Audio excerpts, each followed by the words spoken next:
Welcome to Pascal's China Lens, the weekly answer that I'm going to give on any questions about China, on its innovation, breaking news, any question you may have. I will answer it weekly, one question in Pascal's China Lens. Welcome.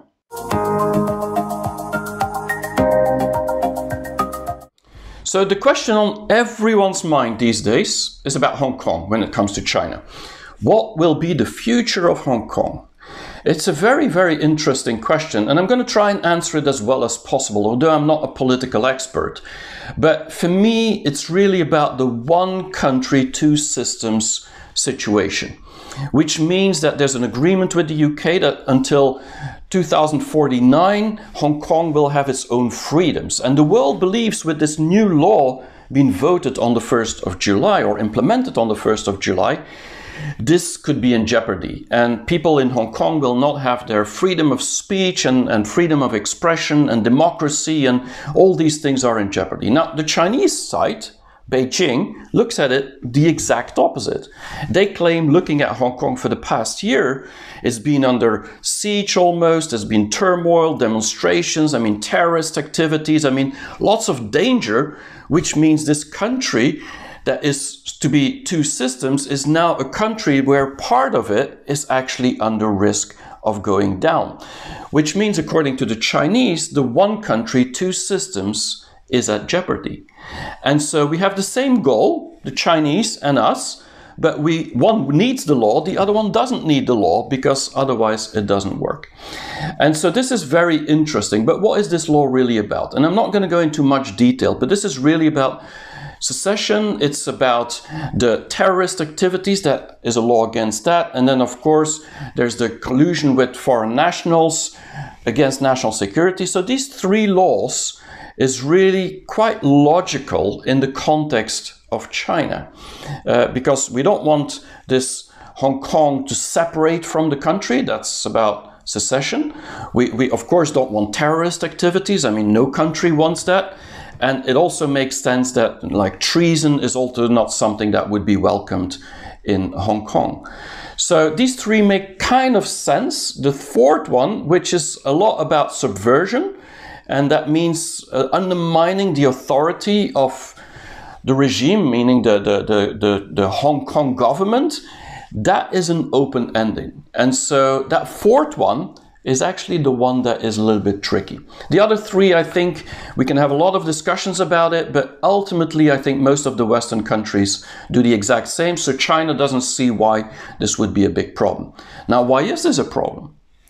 Well, in my view, it's a problem because the West doesn't trust Beijing. It doesn't trust the Communist Party. And their MO has shown that in the past, they've been dealing with these things in a very Chinese way, meaning a way that isn't quite typically for Western countries. And especially with the subversion part, it could be that some people that are undermining the authority of Beijing or Hong Kong would potentially be put into jail. And that is something that the world is very worried about, especially the people in Hong Kong.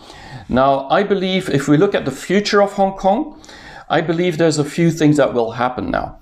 Whether we want it or not, is going to happen anyway. One thing is that people are going to be much more careful. The Hong Kongers are going to be much more careful about what they say, what they do, because it could be that fourth law could actually work against them. And so we won't probably have the same turmoil as we had before, and it's going to be more peaceful demonstrations if there are any. That doesn't mean that everybody's going to be worried and scared, because according to Beijing, at least if we can still trust Beijing, the fact is that they say, and Hong Kong government says it very, very clearly, is that this is really aimed, this law, as a very, very few people that are trying to undermine the authority of Hong Kong and make trouble. Is it true? Is it not true? Big questions to be asked. But reality is people are going to be much more careful. When it comes to the world, the reaction could be very different, because in a way the world could react kind of like not very hard, because whether they do or not, China and Beijing is not going to let go of this law or turn it around. So it doesn't really matter what the world does in a way to get the results that the world would want.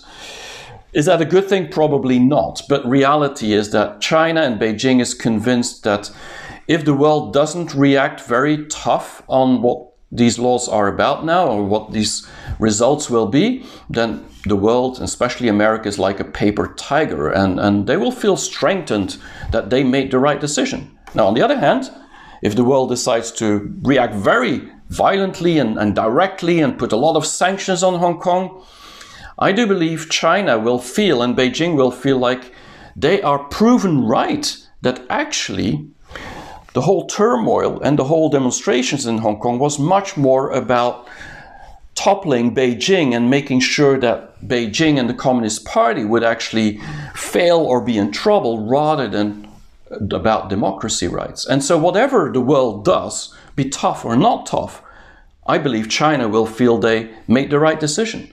So that is kind of like a strange situation. Now, for Hong Kongers, I think not much will change, except the demonstrations will go down. But I do believe personally, I think the world is going to react a little bit differently, meaning that some companies in the world are going to leave Hong Kong, or they're going to have doubts of about Hong Kong, because in a way it could be a situation that is not fully transparent anymore. And so people are going to question whether Hong Kong is the right place to be. From a Chinese perspective, they've already put alternatives to Hong Kong. In Shenzhen, in Hainan Island, in Shanghai, these are like becoming tax havens, or at least tax preference locations, and the IP right is better. And so Hong Kong in the future, in my view, will become less and less unique. But the economy should remain as it is today. Let's not forget that almost 70% of all the FDI in China and money flowing through from China to the world and the other way around is all passing through Hong Kong. So China will want Hong Kong to stay stable. And that is why they put these laws into place. So I do believe Hong Kong will go back to normal, maybe a new normal. And that will probably make some people decide whether they should leave or stay in Hong Kong. But I think in a couple of years from now, we're not going to see what we are seeing now. Now, if you like this video, do follow on. Next week, I'm going to have another video, and this will keep going every week for many, many years to come. Thanks a lot.